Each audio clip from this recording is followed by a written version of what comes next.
మీ మోకాల నొప్పులకు ఎటువంటి సర్జరీ లేకుండా ఎపియాన్ పెయిన్ క్లినిక్ అందిస్తున్న అత్యాధునిక చికిత్స.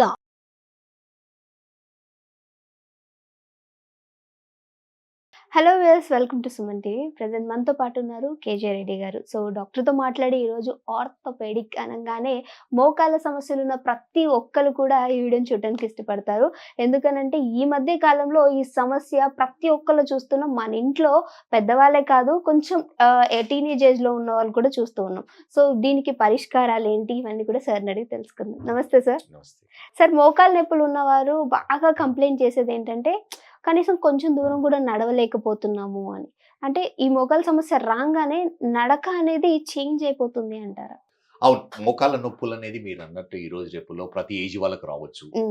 అంటే మన ఇండియాలో కూడా చాలా కామన్ మోకాళ్ళ నొప్పులు, అరుగుదల అనేది. మోకాళ్ళ నొప్పులు వచ్చినప్పుడు నడక ఆటోమేటిక్గా చేంజ్ అవుతుంది. ఎందుకంటే నొప్పి వల్ల నడవలేకపోతారు. మెట్లు ఎక్కాలి దిగాలంటే ఇబ్బంది అవుతుంది, కింద కూర్చొని లేవాలంటే ఇబ్బంది అవుతుంది.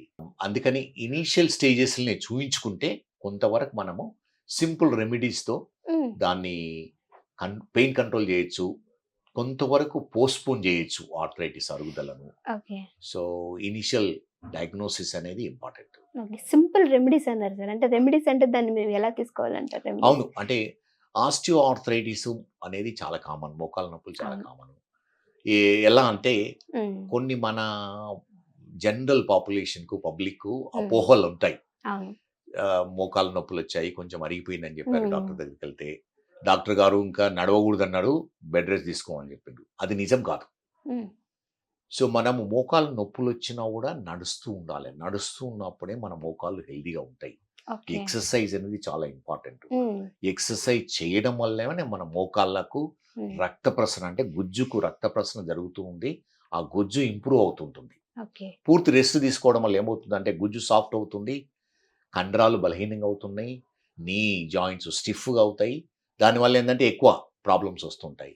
సో ఎవరికైతే ఈ మోకాళ్ళ నొప్పులు ఇనీషియల్ అరుగుదల ఉందో రెగ్యులర్ ఎక్సర్సైజ్ అనేది చాలా ఇంపార్టెంట్. మన మోకాళ్ళు చుట్టూ ఉండే కండరాలను బలంగా పెట్టడం వల్ల ఏమవుతుందంటే మన మోకాళ్ళను హెల్ప్ చేస్తూ ఉంటుంది, కొంతవరకు ప్రొటెక్ట్ చేస్తూ ఉంటుంది. ఓకే సార్, బరువు ఉన్న వాళ్ళకి మోకాళ్ళ నొప్పులు వస్తాయి అని అంటారు. అంటే బరువు తగ్గిపోతే ఇప్పుడు సమస్య పోతుంది అని అనుకోవచ్చు అంటారా? అది కొంతవరకు నిజము, కానీ బరువు ఉన్నంత మాత్రాన మోకాళ్ళ నొప్పులు రావు. బరువుకు మోకాళ్ళ నొప్పులకు రిలేషన్ లేదు సైంటిఫికల్లీ. కానీ ఎవరైతే బరువు ఉన్నారో మోకాళ్ళ నొప్పులు సివియర్గా ఉంటాయి. కొంచెం అరుగుదలనే ఉన్న సివియర్గా ఉంటాయి. ఎందుకంటే మనం నార్మల్గా నడిచేటప్పుడు మోకాళ్ళ పైన ఏంటంటే 6 to 7 టైమ్స్ మన బాడీ వెయిట్ పడుతుంది. అంటే 50 kg ఉన్న వాళ్ళు 300 kilos వెయిట్ పడుతుంది. మన మసిల్ కంట్రాక్షన్ వల్ల అంత ఫోర్స్ జనరేట్ అవుతుంది మోకాళ్ళలో. సో ఎవరైతే బరువుగా ఎక్కువ ఉంటారో వాళ్ళకి ఎక్కువ ఫోర్స్ జనరేట్ అవుతుంది. సో ఎవరికైతే మోకాళ్ళ నొప్పులు వచ్చి అరుగుదల వల్ల బరువు ఉన్నారో బరువు తగ్గించడం వల్ల మోకాళ్ళ నొప్పులు తక్కువ అవుతాయి, అరుగుదల కూడా స్లో ప్రోగ్రెస్ కావడానికి ఉంటుంది. చాలా ఇంపార్టెంట్. అంటే మోకాళ్ళ నొప్పులు వచ్చిన వాళ్ళు బరువుగా ఉన్నవాళ్ళు బరువు తగ్గించడం అనేది చాలా ఇంపార్టెంట్. బరువు తగ్గించడం వల్ల వాళ్ళ ప్రాబ్లం తక్కువ అవుతుంది. ఓకే సార్, ఈ గుజ్జు గురించి మాట్లాడుకుంటూ ఉంటాం. సో ఇది ఏంటంటే కొంచెం ఏజ్ పెరిగిన వాళ్ళలో గుజ్జు అరిగిపోతుంది అంటారు. అంటే ఇప్పుడు టీనేజర్స్ లో కూడా ఏమన్నా ఆస్కారం ఉందా సార్? అంటే మనం లైఫ్ స్టైల్లో చేసే మిస్టేక్స్ వల్ల ఈ గుజ్జు అరిగిపోవడం, ఇలాంటి సమస్యలు? గుజ్జు అరిగిపోవడం అనేది ఏజ్ రిలేటెడ్. ఏజ్ రిలేటెడ్ అంటే ఎనీ ఏజ్ లో, ఒకసారి 40 years లోనే ఉంటుంది, ఒకసారి 60 years లో. మీరు ఊర్లలో చూసింటారు 80 years లో కూడా మోకాలు స్ట్రాంగ్ గా ఉంటాయి. సో ఇది కొంతవరకు సరిగా అర్థం చేసుకోలేదు సైన్స్ అనేది. కొందరిలో తొందరగా అరుగుతాయి, కొందరు లేట్గా అరుగుతాయి. అండ్ ఎలా ఉంటుందంటే జెనెటిక్స్ అనేది లేదు, అంటే జీన్ అనేది ఐసోలేట్ చేయలేదు. కానీ కొన్ని ఫ్యామిలీస్లో ఇన్సిడెన్స్ ఎక్కువ ఉంటుంది. ఫ్యామిలియల్ టెండెన్సీ అంటాం. కొన్ని ఫ్యామిలీస్లో ఆస్టియోఆర్థరైటిస్ ఎక్కువ ఉంటుంది. ఒకటి మీరు ఇంపార్టెంట్ క్వశ్చన్ అడిగారు. యంగ్స్టర్స్లో, యంగ్ లేడీస్లో కానీ మెన్లో కానీ 20s లో 30s లో మోకాళ్ళ నొప్పులు వస్తుంటాయి. స్పెషల్లీ మోకాళ్ళ ముందు, మోకాళ్ళ చిప్ప వెనకాల నొప్పి వస్తుంటుంది. దాన్ని ఏమంటామంటే కాండ్రోమలేషియా అంటాం. అది ఏమవుతుందంటే మెయిన్ కీలు కాకుండా మోకాళ్ళ చిప్ప వెనకాల గుజ్జు కొంచెం సాఫ్ట్గా అవుతుంది. సాఫ్ట్గా అవడం వల్ల ఏమవుతుంది, నొప్పి వస్తుంది, మెట్లు ఎక్కడ దిగడము, కింద కూర్చోవడం వల్ల నొప్పి వస్తుంది. దీన్ని కాండ్రోమలేషియా అంటాము. ఎందుకు వస్తుందో ఎవరికి తెలియదు. కానీ మెజారిటీ ఆఫ్ కాండ్రోమలేషియా పటెల్లా రిజాల్వ్ అవుతుంది స్పాంటేనియస్లీ. దానంతటది తక్కువవుతుంది చాలా వరకు. ఓకే. కానీ కొన్ని మనం జాగ్రత్తలు తీసుకోవాలి. ఉమ్, ఇంతకుముందు మీరు అన్నట్టు బరువు ఎవరు ఎక్కువ ఉన్నారో బరువు తగ్గించడము, మోకాళ్ళు అంటే స్పెషల్లీ థై మసిల్స్ వీక్ ఉన్న వాళ్ళు స్ట్రాంగ్ చేయడము, ఉమ్, రెగ్యులర్ ఎక్సర్సైజ్ చేయడము, ఎలాంటిదంటే సైక్లింగ్ కానీ స్విమ్మింగ్ కానీ చేయడం వల్ల ఏమవుతుందంటే స్ట్రాంగ్ అవుతుంటాయి. తర్వాత కొన్ని medication, simple medication, pain medication, కొన్ని కొలేజన్ ప్రోడక్ట్స్ ఉన్నాయి, చాలా ఉన్నాయి ఈ రోజు రేపల్లో. అకేషనల్లీ వీళ్ళకి ఏమి ఇస్తున్నాం అంటే పిఆర్పి ఇంజెక్షన్ సెలెక్టెడ్ పీపుల్లో ఇస్తాం. ఉమ్, కానీ పిఆర్పి చాలా ఎక్స్టెన్సివ్గా ఇస్తున్నారు ఈ రోజు రేపుల్లో. ప్రాబబ్లీ అందరికీ అవసరం ఉండదు. కమర్షియల్లీ చాలా అడ్వర్టైజ్ చేస్తూ ఉంటారు, కానీ ప్రాబబ్లీ అది నాట్ ట్రూ. సెలెక్టెడ్ పీపుల్లో ప్రాబబ్లీ ఇది యూస్ఫుల్ బెనిఫిట్ అవుతుంది. ఓకే. సెలెక్టెడ్ పీపుల్స్ లో మాత్రమే చూస్తాం. సార్ ఇప్పుడు మోకాళ్ళ నొప్పులు ఉన్న వారికి మీరు అన్నట్టు మెడికేషన్ ఇంపార్టెంట్. బట్ అలానే న్యాచురల్ గా తీసుకునే మన ఫుడ్ ఏదైతే ఉందో దాని నుంచి కూడా చాలా వరకు తగ్గించుకోవచ్చు అంటారు. అవును. సో ఈ ఆహారపు అలవాట్లు ఏ విధంగా ఉండాలి, ఏం తీసుకోవాలి అంటారు? అది కూడా ఇంపార్టెంట్ క్వశ్చన్. ఆహారం ఎలా ఉండాలంటే, ఒకటి మన మోకాలు గుజ్జు పెరగడానికి ఆహారం కావాలి, ఉమ్, మన మసిల్స్ స్ట్రాంగ్ అవ్వడానికి అలాగే. ఆహారం కావాలి, ఎముకలు స్ట్రాంగ్ అవ్వడానికి ఆహారం కావాలి. ఓకే. ప్లస్ మన బరువు ఎక్కువ ఉంటే బరువు తగ్గించడానికి కూడా ఆహారం, అంటే ఉమ్, ఈ ఫ్యాటీ ఫుడ్స్ వీటన్నిటిని మెయింటైన్ చేసుకోవాలి. చేసుకోవాలి. Um. Junk foods, fatty foods తగ్గించాలి. ఉమ్, గుడ్ ప్రోటీన్ తీసుకోవాలి, అంటే గుడ్ క్వాలిటీ ప్రోటీన్. మనము డ్రై ఫ్రూట్స్ ఉంటాయి, తర్వాత meat, chicken, mutton, eggs. Egg Yes. Protein is very good. Egg వైట్లో మంచి ప్రోటీన్ ఉంటుంది. ఉమ్, నాన్ వెజిటేరియన్స్ ఎగ్ తినడం చాలా ఇంపార్టెంట్. అదేవిధంగా ప్లెంటీ ఆఫ్ వాటర్.